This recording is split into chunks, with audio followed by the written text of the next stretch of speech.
Abrantie A+ oye nyumtunia ebiemusu no osa eye politician break Ghana for young grass abre kaye de ne senke be wu na yetimi atoa so efri eso na ase na empenfo eka no de maku ankasa na beka yenkru na asisi ade eni abreko Ghana sabre ye dealing with insecurity and it say security agencies no one more floors ba ku mienu bi a abetodwa ye oha okese me de ejura incidents na abefe me ni wa so military for makobo citizens wo hono so edia beka ho na tesemeka insecurities no ho ensem na they say the A+ ababonte asa e de fa fofo bi abeta bonte no abeye they say icing on the cake e wo troubles agodo a ye face as on mine mo be kaya na wo che etwem no how bi e beto dwa as say ye ka pudua eda omayi eso a say no eye ka ye wose omayi no emunia no ye nchia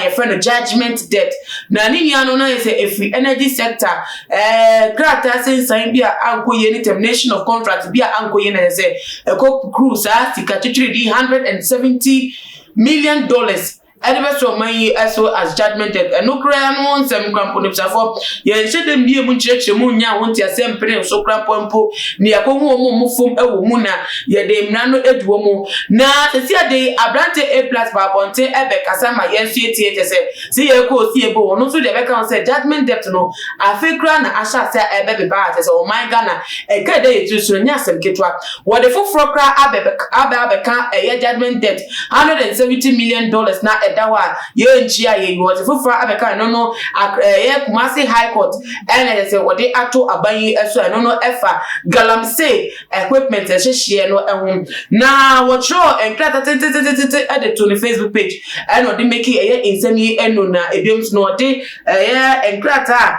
no just say they aban edeka another amount of $15 million out Ghana is seeking my $90 million Ghana cedis no to say they say ye ka fofu abeka ye ka ho e wo Galamsey semsem no wo de etudano na ebisofo me be say ye de be fem kakra na ya kenkan bi na ye say yenya ye ho entiasafa de A+ pese wonka efa enche na ansa na kra no make am say duru ko eto ya say ma ye de edwumeje ebremo e ye wo chate herbal center wo ya we no say sia de enu dro aba say asthma say pressure say diabetes akuma wo ya bia momodi anefa number ya echegu low sperm count ya e ka ho bi na friend no want to be na so ya no ano and I say we pen check kwan e dance my Accra Tamale Northern Region with me above according to A+ I say enche bia en wodi video bi ebetu dwa video no emu no na Galamsey equipment share na so work say we traces excavators woodrow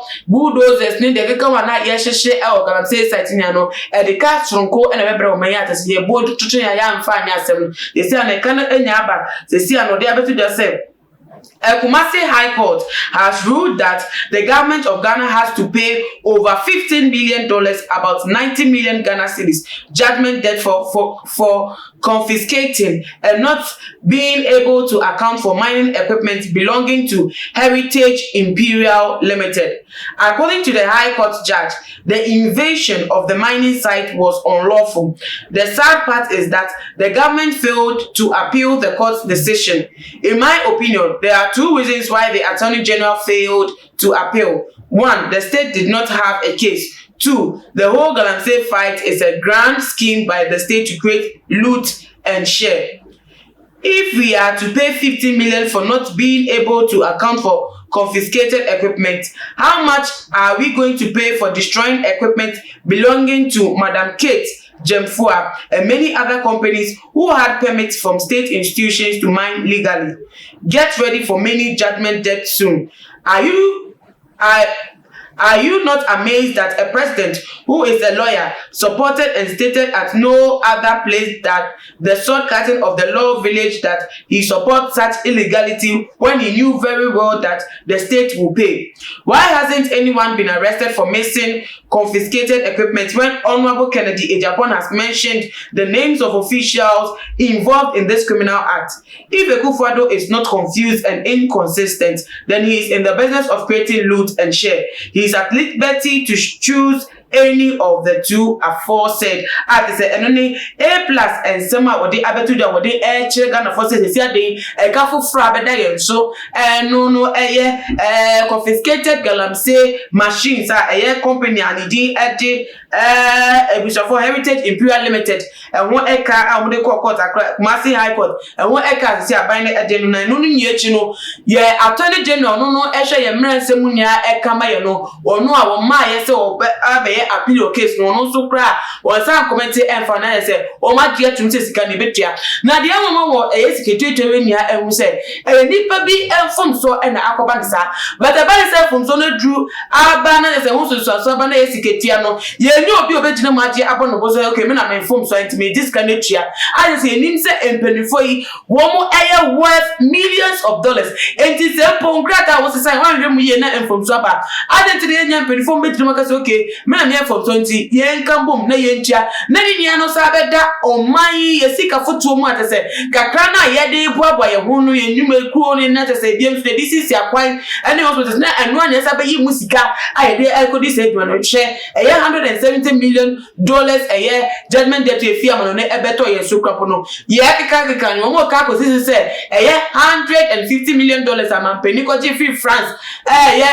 Bosnia Bon, no, so Babesi Banks, no person who failed here. Now they say as 15 years after that, as a young for be effort on, and also that Ghana for as what I say, and then Mampeni air to Nakachim, or to Adad for Arcatium. Now, so still now, yes, who is taking blame for all this debts are ever or my Ghana. So why not take blame? Say, well, no, a year from so, and I say from Sona Bentia and 2499 and from Sona Etchin to Sonmeda or my Sona. Oh, my year, I say, Eba.